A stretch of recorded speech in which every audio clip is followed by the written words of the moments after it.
परभणी जिल्ह्याला परवाच्या रात्री झालेल्या अवकाळी पावसानं आणि वादळानं झोडपून काढलेला आहे. अक्षरशः आंबा असेल, चिकू असेल आणि त्यानंतर आता ही मोसंबीची बाग. मी सध्या पूर्णा तालुक्यातील पांगरा शिंदे या गावामध्ये आहे आणि आपण बघत असाल की या ठिकाणी शेतकऱ्याने 2 एकर वरती ही मोसंबीची बाग उभी केली होती. मात्र जो एक चक्रीवादळ झालं त्याच्यामुळं जवळपास या बागेतली 100 पेक्षा अधिक झाडं जी आहेत ती उन्मळून पडलेली आहेत आणि लाखो रुपये खर्च करून शेतकऱ्याचं हातातोंडाशी आलेलं हे पीक आता हातातनं गेल्याचं आपल्याला चित्र बघायला मिळते. जी झाडं उभी आहेत त्याच्या खाली जे फळं लागली होती ते फळं पडल्यानं मोठं नुकसान झालेलं आहे. आणि ही सगळे शेतकरी जे आहेत आता ही बागामधले जे झाडं पडलेली आहेत ते बाहेर काढण्याचा प्रयत्न करताना आपल्याला दिसत आहेत. अशा पद्धतीनं हे सगळं काही नुकसान आहे. आपण शेतकऱ्यांशी बातचीत करण्याचा प्रयत्न करूयात. काका या जरा अलीकडे. किती एकर मध्ये ही बाग लावली? हे 2 एकरची आहे बाग. हम्म. हा 400 झाड आहे. याला 6वं वर्ष आहे. हम्म. मी पहिला बहार घेतला यावर्षी पहिला, कारण आतापर्यंत त्याला खर्च 5 ते 6 लाख रुपये खर्च झालेला आहे आतापर्यंत. याला समजा जसं आपण आपल्या घरी लेकराला सांभाळतो त्याप्रमाणे याला सांभाळलेला आहे. खर्च करून शेणी, पाणी देऊन सर्व करून शेणी. आणि सांभाळल्याच्या नंतर पहिला बहार घेतला. आता वाटलं याच्यातून 5 पैसे भेटल, उत्पन्न भेटल काहीतरी.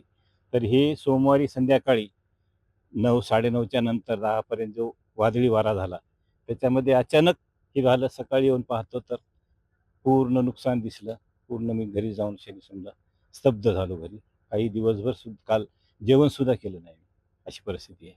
आता पूर्ण बहुतेक हे सगळं नुकसान होऊन दुसरा दिवस उलटलाय. हो, दुसरा दिवस. कोणी पंचनामे करायला नाही नाही, आलं? पंचनामाला आले होते, सकाळी येऊन गेले. पण ते म्हणतात बा पंचनामा कशाला, याच्यात काही भेटत नाही. हे आहे. त्यांचं म्हणणं की बा असं कोण पूर्ण म्हणतंय? हे आपले कृषी सहाय्यक आले होते, मोरे नावाचे. त्यांना बोलून घेतलं होतं मी, कालच कल्पना केली होती त्यांना. तर ते येतो म्हणले. मग सकाळी आले 11 वाजता. मला म्हणे बा कशाला पंचनामा करायचा, याच्यात काय 5 पैसे भेटत नाहीत, असं नाही तसं. मी म्हणलं बा मला 5 पैसे नका भेटू द्या साहेब, तुम्ही तुमचा पंचनामा द्या, काय द्यायचं ते काही नाही. ते जसं ओरिजिनल आहे, वस्तुस्थिती आहे ती पंचनामा करा तुम्ही. मला पैसे भेटतील किंवा नाही भेटतील, मी शासनाला हे करेल, शासनासोबत भांडण करेल मी. वाईट अनुभव आहे परिस्थिती. आणखीन कुठल्या पिकाचं नुकसान झालं? मी बाबाराव ढोणे. या ठिकाणी या अन्नाच्या या मोसंबीच्या बागेचंच नाही तर या पांगरा परिसरामध्ये त्या दिवशी जे चक्रीवादळ टाईप वादळ झालं त्याच्यामध्ये आंबा बागेचं, त्याच्यानंतर काही लोकांचे चिकूचे झाडं, अशा अनेक ज्वाऱ्या ह्या पूर्ण भुईसपाट झालेल्या आहेत. आणि ज्या दिवशी हे चक्रीवादळ झालं मला अचानक माझीसुद्धा आंब्याची बाग उद्ध्वस्त झालेली आहे. माझेसुद्धा केशर आंब्याचे 200 झाडं मोडले. मी स्वतः फोन केला होता, कृषी अधिकाऱ्याला केला, कृषी सहाय्यकाला केला, तलाठी मॅडमला केला, कृषी अधीक्षकाला फोन केला आणि त्यांना सांगितलं की सरकार आमच्याविषयी तर पूर्ण उदासीन आहे. आम्ही तर हात टेकलेले आहेत. आता सरकार आम्हाला कुठल्याही प्रकारची मदत करण्याच्या मानसिकतेत नाही आहे. पण हे जे आम्हाला नैसर्गिक आपत्तीनं झोडपलेलं आहे, म्हणून आम्ही त्यांना विनंती केली की तुम्ही या आणि शेतकऱ्याच्या नुकसानीचे पंचनामे करा. तर त्यांनी इथं पंचनाम्याला येऊन आम्हाला सांगतायत काही झालेलं नाही, झाडं नुसते चिरलेत, पाणी दिलं तर हिरवे होतात, होऊ शकते. कशाला पंचनामे करत बसता, शासनाची काही मदत भेटत नाही. शासनाच्या कर्मचाऱ्यालाच एवढी उदासीनता आहे, ते पंचनामे करण्याच्या दृष्टीनं सुद्धा एवढे उदासीन दिसतात.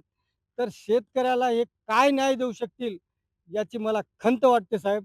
आणि शेती इथून पुढं भविष्यामध्ये शेतकरी कदरलेला नाही, फक्त या सरकारच्या नीतीला आणि याच्या धोरणाला आणि शेतकऱ्याविषयी असलेल्या उदासीनतेला शेतकरी पूर्ण कदरलेला आहे.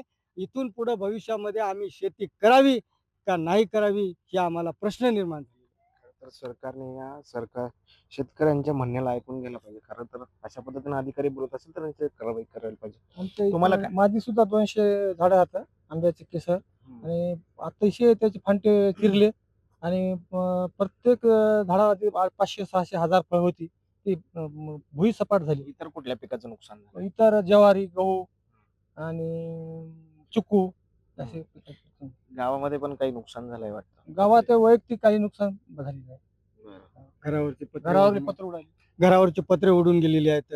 काही लोकांच्या म्हणजे भिंती पडल्या, घरांची पडझड झाली. जे काही कच्चे घर आहेत, आखाड्यावरचे पत्र, जनावरं दगावण्याची भीती निर्माण झालेली होती. अतिशय म्हणजे साहेब हा जो प्रसंग होता तो म्हणजे एक निसर्गाची चेतावणी होती या आपल्या भागातील लोकांना, असं म्हणायला हरकत नाही. तर हे सगळे शेतकरी आहेत.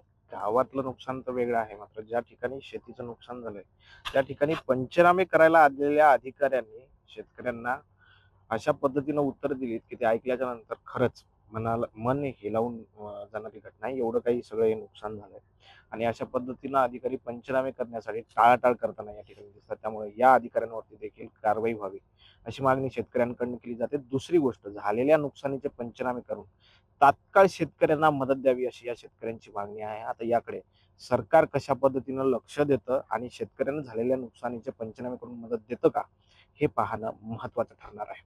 Camera person Sudarshan Patil sir, Dnyaneshwar Undal, TV9 Marathi, Parbhani.